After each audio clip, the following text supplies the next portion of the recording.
La Revolución Mexicana fue un conflicto armado de 1910 a 1920 que cobró más de 1 millón de muertes. Tuvo orígenes distintos que acabó con una lucha armada.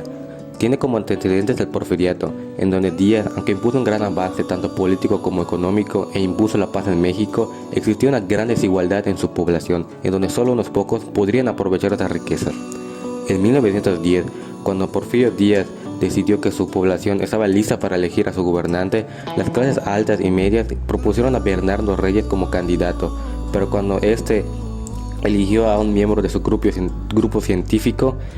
Bernardo Reyes se convirtió en un gran opositor, ocasionando que Díaz lo envíe a una inspección a Europa. En otras palabras, fue un exilio disfrazado. Posteriormente aparece Madero, un empresario agrícola y coahuilense de la familia incluso más rica de ese entonces, el cual formula el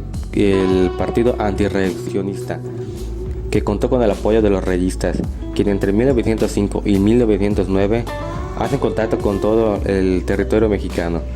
En San Luis Potosí es apresado por los cargos de rebelión y de esa manera no podía ser electo, por lo que en las elecciones del 21 de junio de 1910, Porfirio vuelve a resultar ganador por medio del fraude, ocasionando la iniciación de las insurrecciones. Posteriormente, cuando Madero logra escapar y refugiarse en Texas junto con los antirreeleccionistas, formulan el Plan de San Luis Potosí, provocando el estallido de la Revolución en 1910, en donde acuden a su llamado grupos como los de Francisco Pancho Villa, Pascual Orozco y Emiliano Zapata.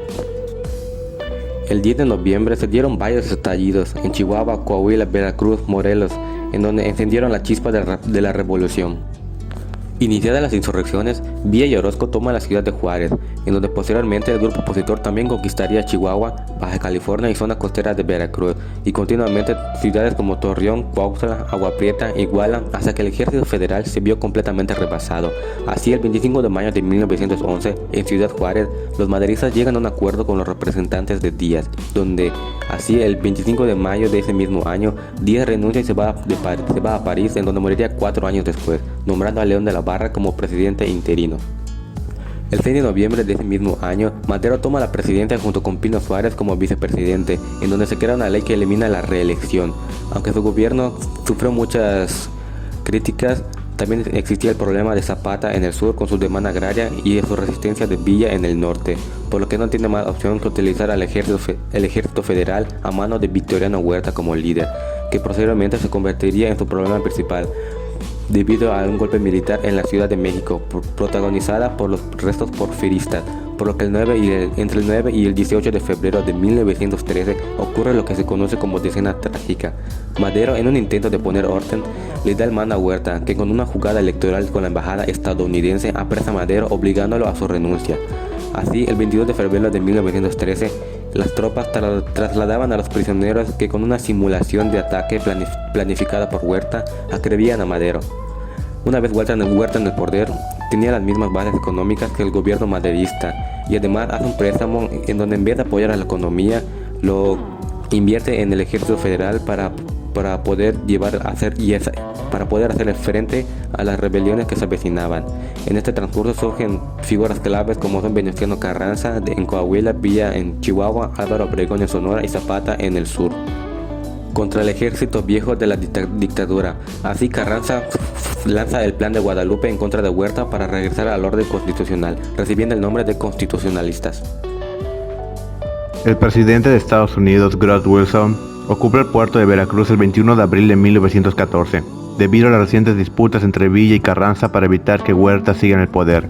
además de cortar la llegada de armamento desde Europa al ejército huertista y principalmente, con el nuevo gobierno, poder exigir ciertas concesiones pensando en sus inversiones. El rompimiento entre Villa y Carranza se debe a la toma de Zacatecas por Villa, pues Carranza temía y no quería compartir la gloria con Villa, teniendo más popularidad que Carranza. Con el éxito de los movimientos, Huerta huye en 14 de julio de 1914. Carranza entra a la Ciudad de México el 20 de agosto. Los constitucionalistas entraban a la ciudad, abrieron una nueva etapa al proceso revolucionario, quien asumió la presidencia provisional, marcando el éxito del Plan de Guadalupe.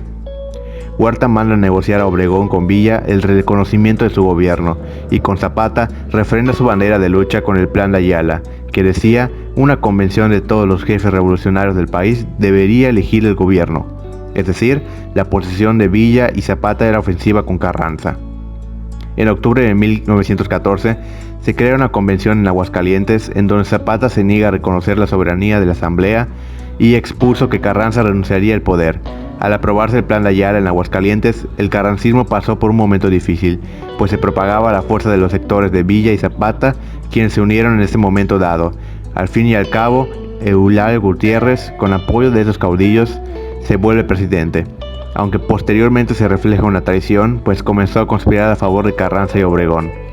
Carranza, con el apoyo de los Estados Unidos, supera en número a Villa y Zapata, por lo que estos caudillos comienzan a perder batallas y territorios.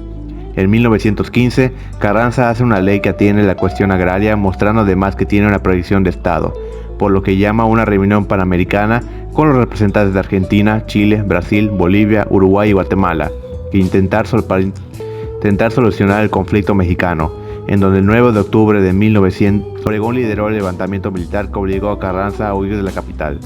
21 de mayo de 1920, los insurrectos encontraron a Carranza en Puebla, lugar donde lo asesinaron para que Obregón se hiciera con el poder apoyado por los sobrevivientes del ejército zapatista. En su mandato, mandó a matar a líderes revolucionarios asegurando la pacificación del Estado, entre ellos, junto con el sucesor Plutarco Elías Calles, tramando el asesinato de Villa ocurrido el 20 de julio de 1923. En la última etapa de institucionalización, el Partido Revolucionario Oficial PNR, Partido Nacional Revolucionario, pasó a PRM, Partido de la Revolución Mexicana, y en 1946 toma el nombre del Partido Revolucionario Institucional PRI, quien sería el encargado de reorganizar el país, hasta que en 1930 Cárdenas impone el mayor reparto de tierras. Influencia en mi contexto. La Revolución Mexicana puede que desconozcamos, pero repercute en nuestro contexto social, tanto de manera federal como principalmente la estatal, en donde intervienen personajes importantes como Salvador Alvarado y Felipe Carrillo Puerto. Este primero es un militar constitucionalista que, tras cumplir una misión en Campeche, entró triunfante en la ciudad de Mérida y luego se convirtió en gobernador de Yucatán, de 1915 a 1917, contando con el apoyo de Felipe Carrillo Puerto, quienes colaboraron en la Comisión Agraria más tarde en 1822. Fue Carrillo quien asumió la gobernatura del estado, donde hizo hazañas como reparto agrario entre tierras, rescate de sitios arqueológicos por su fan de la cultura maya y la creación de la Universidad Nacional del Sureste, hoy Universidad Autónoma de Yucatán. Entonces se concluye que el periodo de revolución nos repercute generalmente entre muchos aspectos, con que nuestro presidente no se reelija a tener una educación gratuita y laica. En nuestro entorno está el mantenimiento de nuestra riqueza arqueológica y cultural, y principalmente que estudiamos mismamente en la UADY, escuela fundada por Carrillo Puerto, e incluso con el reparto de tierras enequeneras y ociosas.